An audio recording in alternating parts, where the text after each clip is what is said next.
శ్రీమన్నారాయణీయం రెండవ శ్లోకం.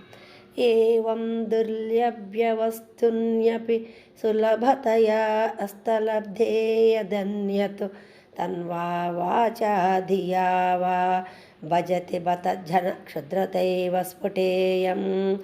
ఏతే తావద్వయం తు స్థిరతరమనసా విశ్వపీడా పహత్యై నిశేషాత్మానమేనం గురుపవనపురాధి సమేవాశ్రయామః. ఏవం దుర్లభ్యవస్తున్యపి సులభతయా అస్తలబ్ధే యదన్యత్ తన్వా వాచా ధియా వా భజతి బత జన క్షుద్రతైవ స్ఫుటేయం. ఏతే తావద్వయం తు స్థిరతరమనసా విశ్వపీడాపహత్యై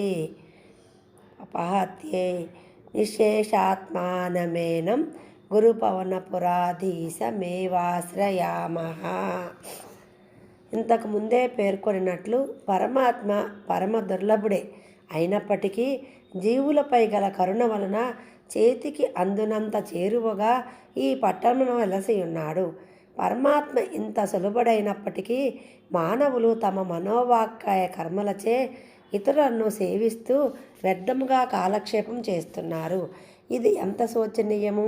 కానీ గురువాయూరు పట్టణమున వెలసి ఉన్న సమస్త ప్రాణులను ఆత్మస్వరూపుడైన శ్రీకృష్ణ పరమాత్మను మాత్రమే తాపత్రయమును తొలగుటకై స్థిరచిత్తముతో ఆశ్రయింతుము. శ్రీమన్నారాయణీయం.